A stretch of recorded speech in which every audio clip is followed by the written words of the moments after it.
반갑습니다. 고맙습니다. 고맙습니다. 우리 292장입니다. 292장.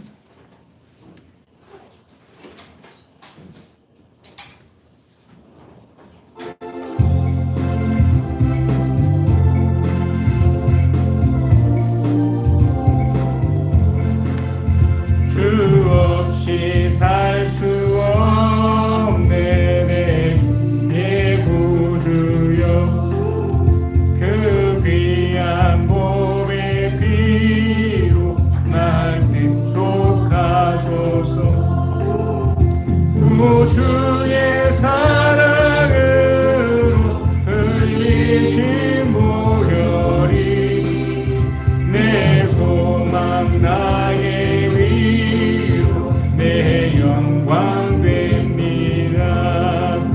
주 없이 살 수 없네 나 혼자 못 서리 먹고 부족한 지혜로 없도다 내 주는 나의 생명 또 나의 힘이라 주님을 의지하여 지혜를 얻으리 주 없이 살 수 없네 내 주는 아신다 내 영의 깊은 간구 마음의 소원은 주밖에 나의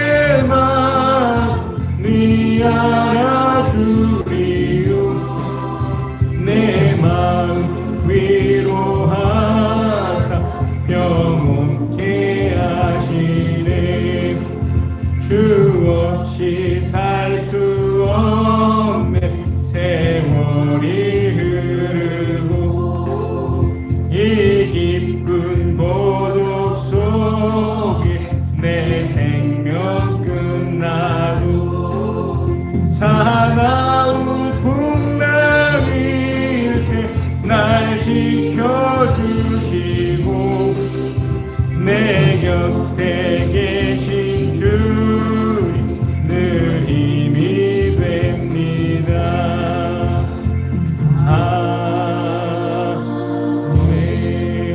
아멘. 우리 주 없이 살 수 없는 한 번 더 하겠습니다. 우리 292장 함께 찬양합니다.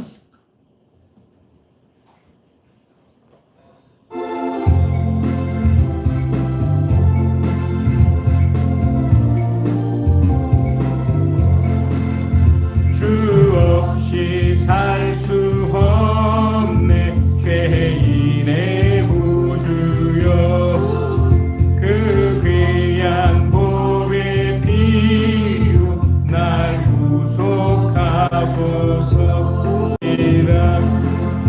주 혼자 못 서리 힘없고 부족하며 지혜도 없도다 내 주는 나의 생명 또 나의 힘이라 주님을 의지하여 지혜를 얻으리 주 없이 살 수 없네 내 주는 아신다 내 주밖에 나의 마음 위 알아주리요 내 마음 위로하사 평온케 하시네 주 없이 살 수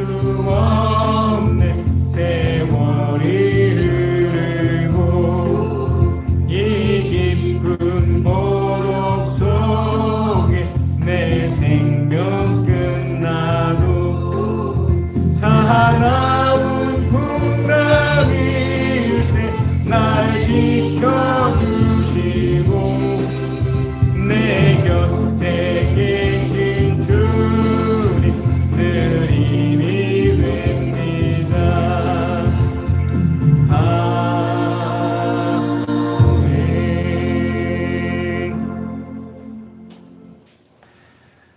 먼저 그 광고를 말씀을 드립니다. 여러분, 지금 그 코로나 지금 울산 같은 경우도 이제 1.5단계, 2단계입니다.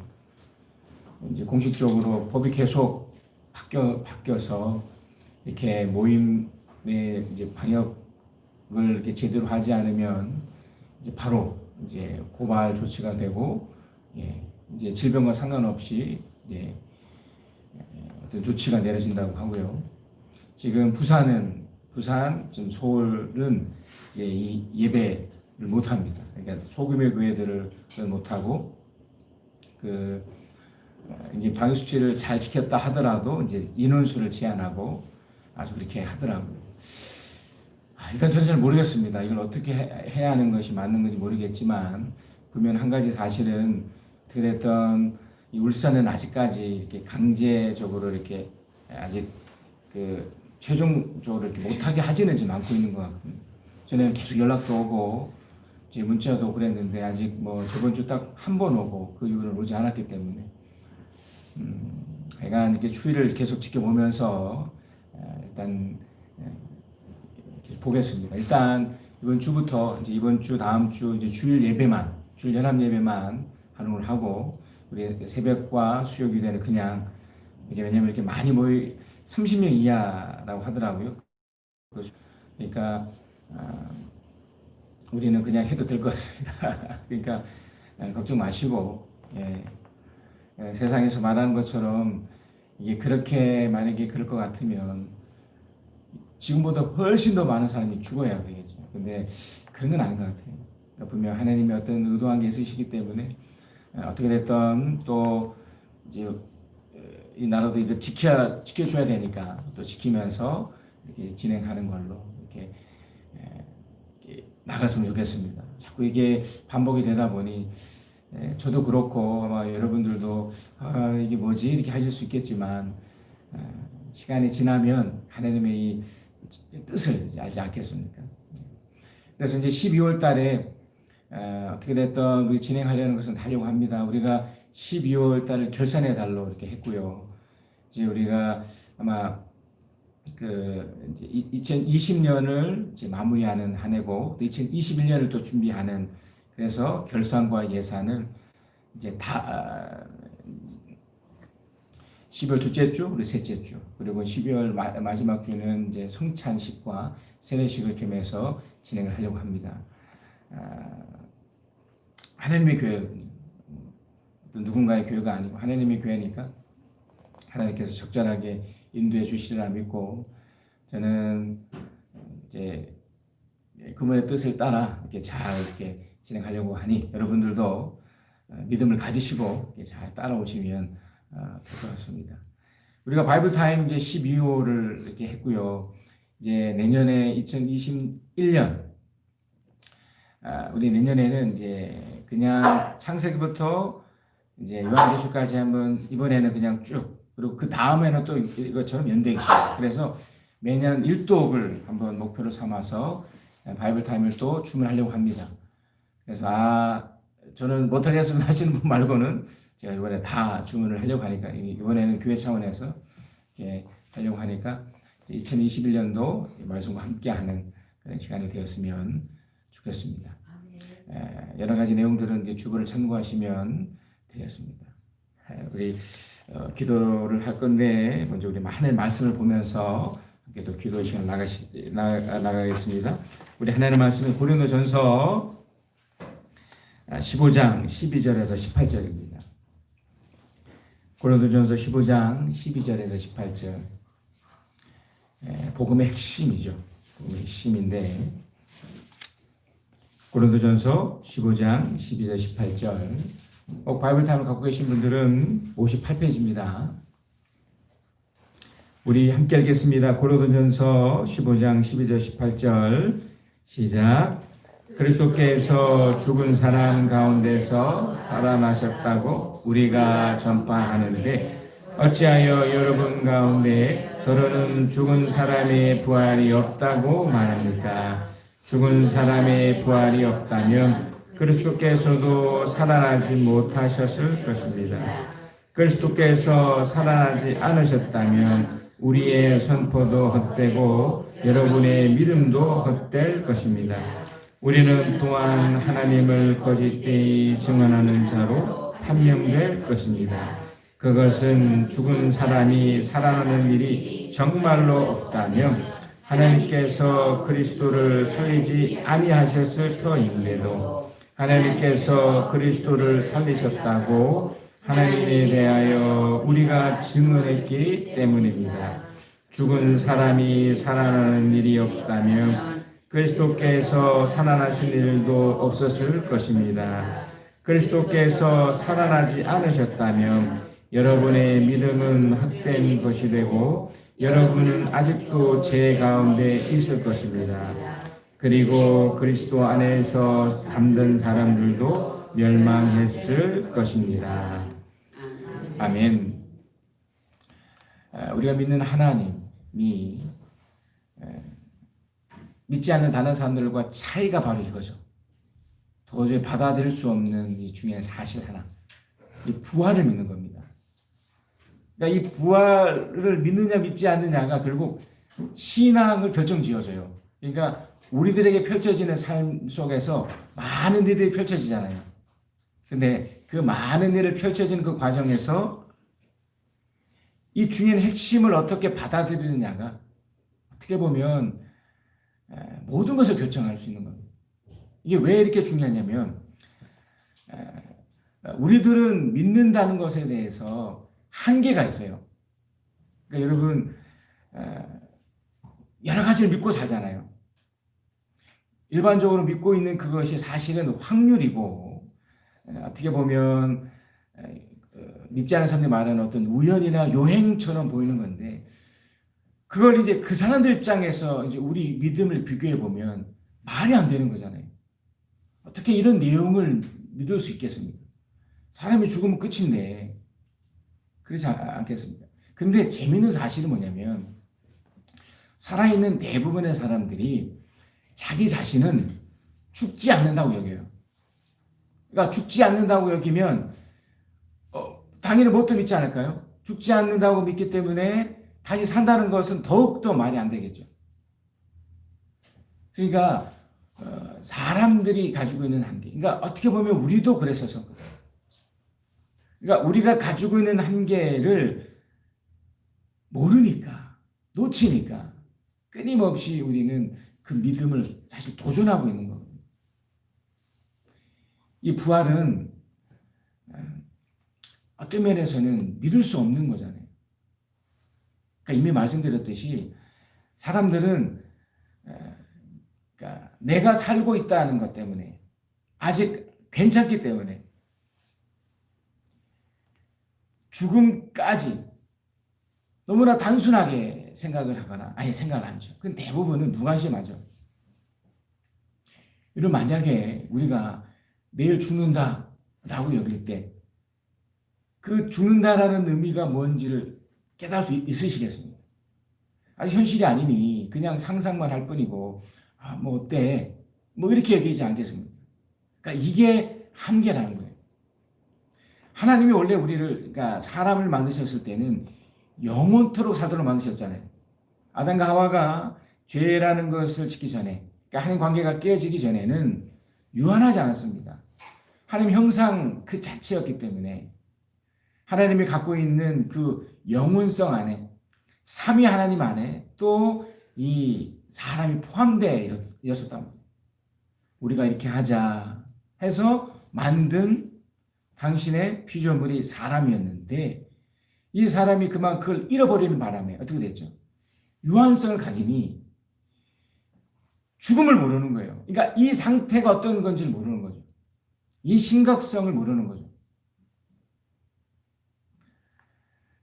저는 자꾸 이제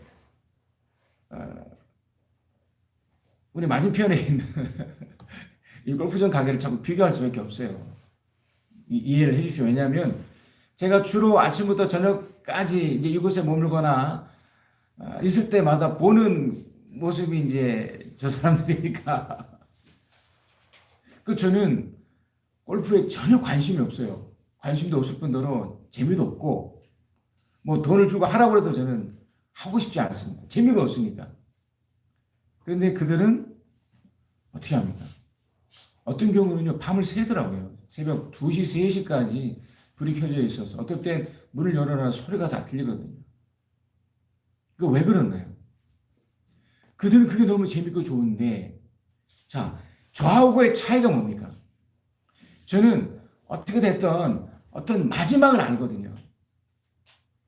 뭐 완벽하진 않지만, 뭐 뚜렷하진 않지만, 야, 이거 아니야! 라는 이렇게 어떤 그런 확신은 없지만, 분명히 마지막이 있지 않겠나. 왜냐면, 이 골프전이 있기 전에 오아시스라는, 여러분 기억하실지 모르겠는데, 아주 오래된 레스토랑이 있었는데, 그러니까 제가 오기 전부터 있었고요.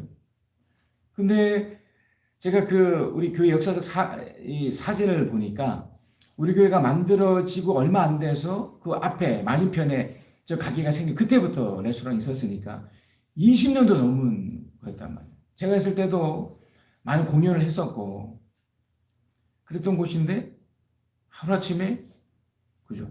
뭐 저랑 의논도 하지 않고 문을 덜컥 닫더라고요. 저한테 좀 물어나 보지. 그 주인을 딱 한 번 봤습니다. 그리고 그 주차 문제 때문에 한번 이렇게 실랑이가 있어서 그 경찰에 온 적도 있었고, 뭐 저 때문에 그런 건 아니고. 하여튼 이런 일들을 통해 제가 확인했던 한 가지는 뭔가 마지막이 있다. 뭔가 끝이 있다. 이분들도 이거를 뭐 산 게 아니고 임대로 왔으니까 조금 이렇게 잘 되고 그러면 모르겠지만 만약에 잘 안 되면 어떻게 될까요? 문을 닫아야 될 거 아니에요.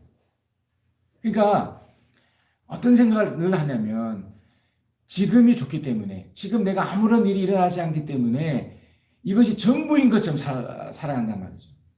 대부분의 사람들은 이렇게 살아가요. 물론 현재가 너무 중요해요.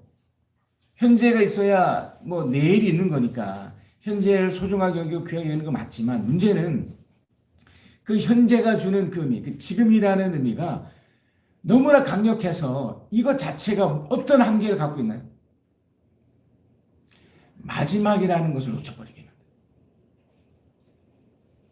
그러니까 이 마지막이 무엇인지 안다면 이 부활도 쉽게 와닿을 수 있거든요. 그래서 신앙은 사실은 하나님의 축복을 얘기하고 하나님의 은혜와 사랑을 얘기하지만 그 전 단계 뭘 말하나요?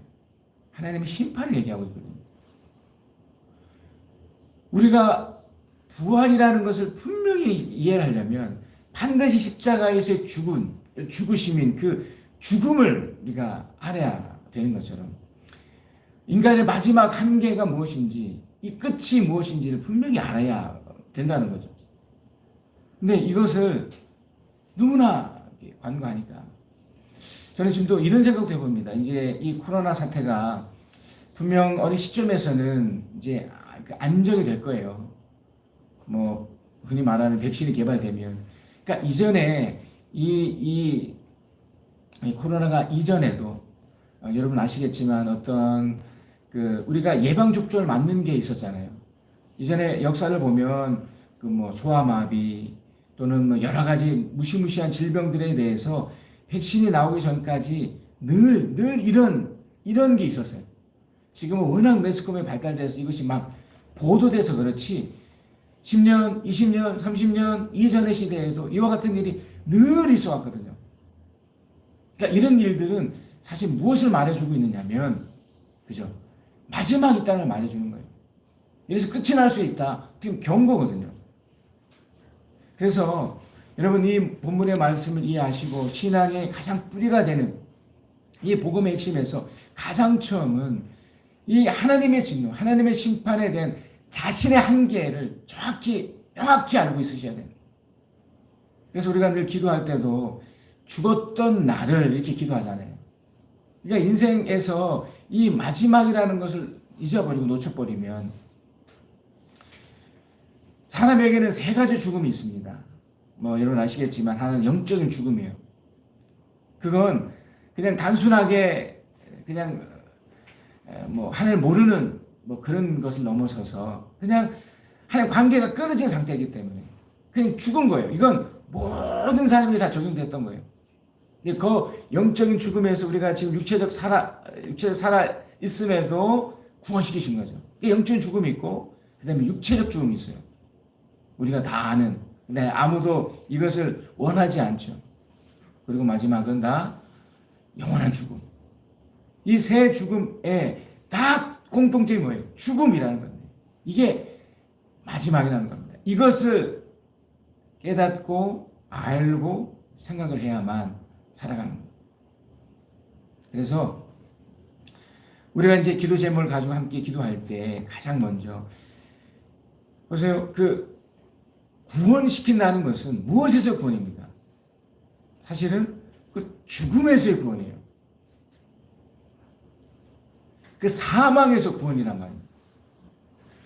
이게 왜 우리한테 아주 이렇게 강렬하게 오지 않는 것은 아직 육체적 죽음이 오지 않았기 때문에 영적인 죽음에서 그저 이렇게 구원받은 그 차원이니까. 그러니까 영의 세계, 영혼도 보이지 않기 때문에 그냥 감각만 하니까 그게 뭐지 이 정도고, 그냥 한 번씩 주시는 어떤 은혜가 있기 때문에 그냥 감각하는 정도지 이걸 확실하게는 모른다고요. 근데 이 죽음이라는 것은 너무 잘 알 수밖에 없어요. 왜 그렇나요?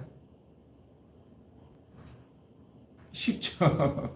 왜 와닿을 수 있느냐면 우리 안에 있는 불안, 우리 안에 있는 불평, 우리 안에 있는 원망들이 자기를 어떻게 만들 수 있나요?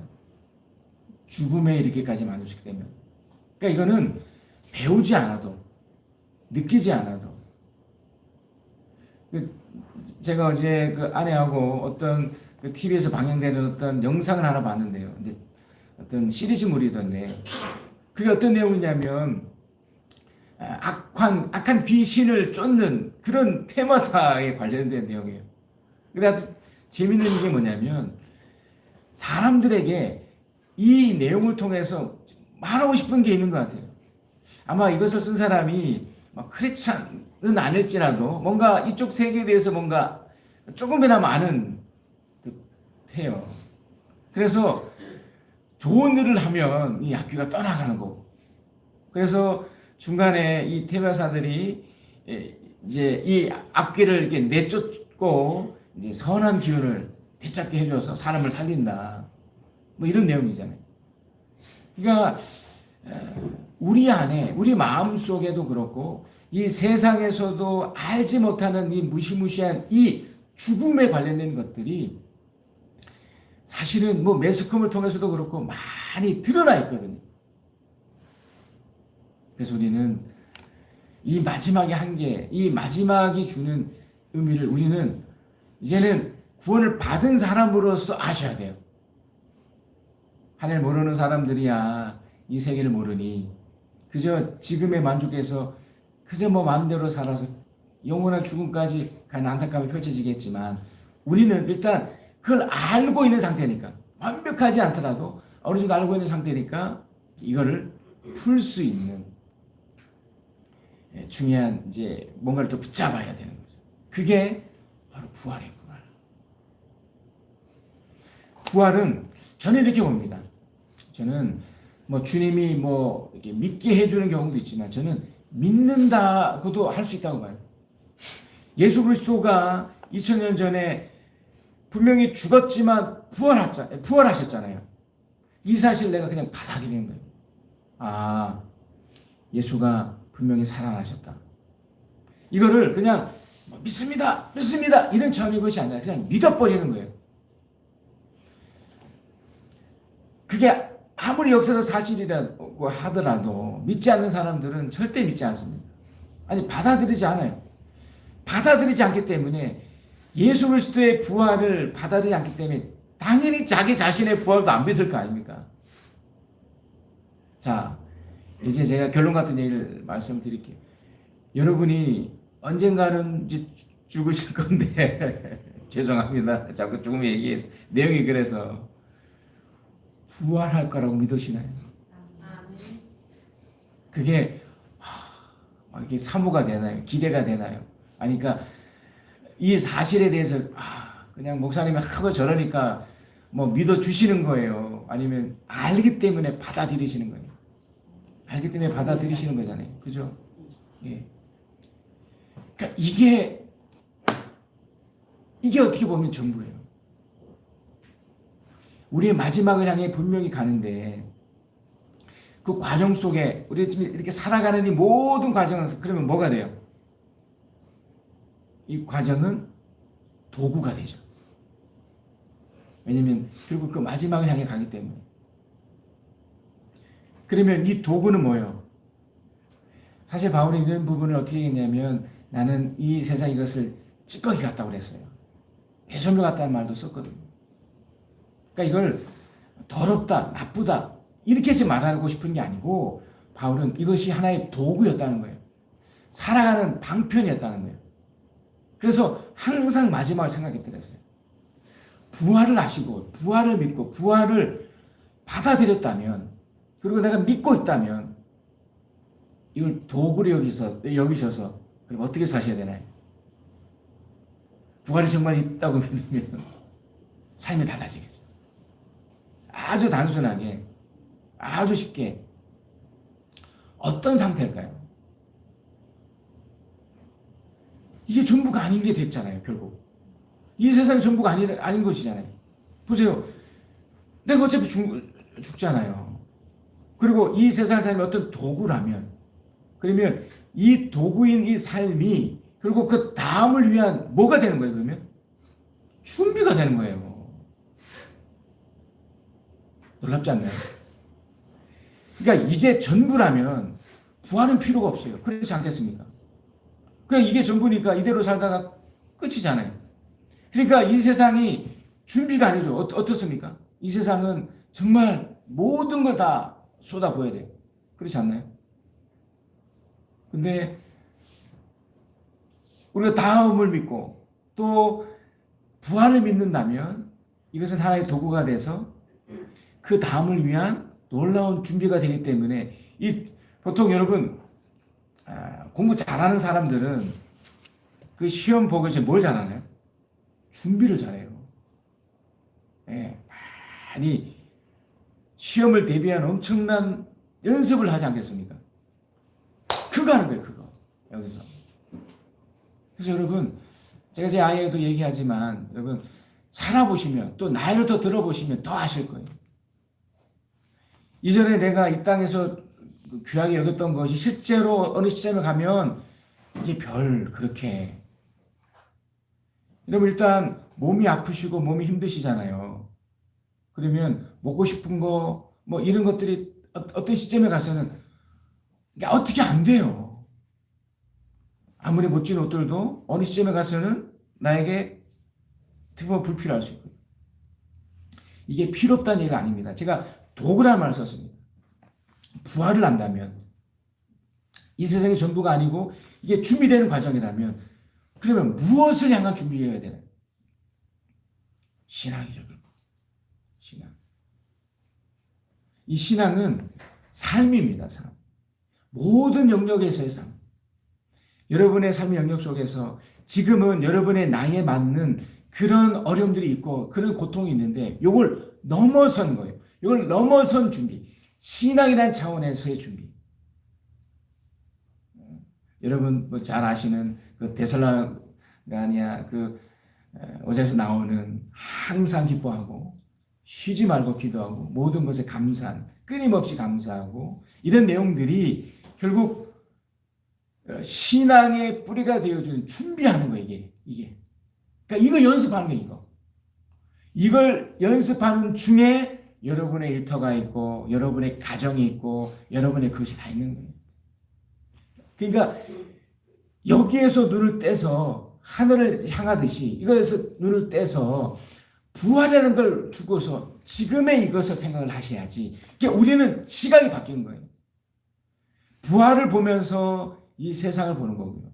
십자가의 죽음을 통해서 부활을 이뤘기 때문에 이 마지막을 우리는 극복한 사람들이기 때문에 이걸 보셔야 되는 거예요. 그리고 우리 기도가 어떻게 바뀌겠습니까? 감사로 바뀌고요. 예. 그리고 현재 상황들을 어떻게든 긍정적으로 보려는 왜냐면 이게 다 준비니까. 이게 다 과정이니까.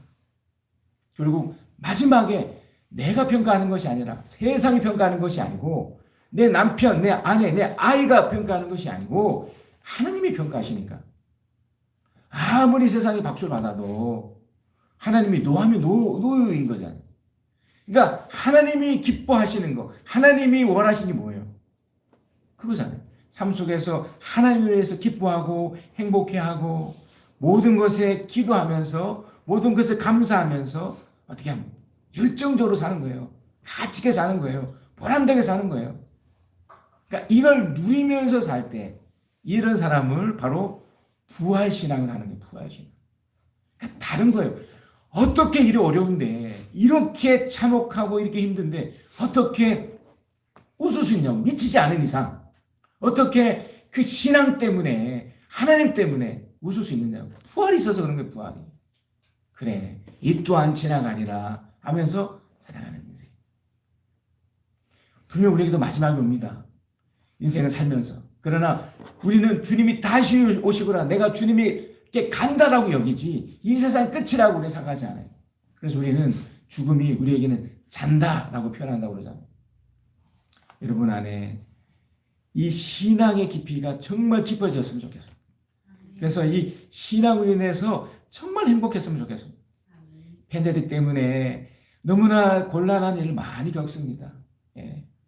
전부 다 뭐 어떤 학자가 그러던데 우리 그 인구의 약 3분에는 다 우울증에 걸렸을 거랍니다. 우울증. 왜 우울증에 걸려야 돼요, 우리가? 도대체 뭐가 어렵다고요? 도대체 우리가 뭐 밥을 못 먹습니까? 뭘 못합니까? 뭐 그런 클럽 같은 데서 춤추지 못해서 그런 겁니까? 지금 버는 돈보다 더 많이 못 벌어서 그런 거예요. 도대체 왜 이렇게 난리를 치는지 모르겠어요.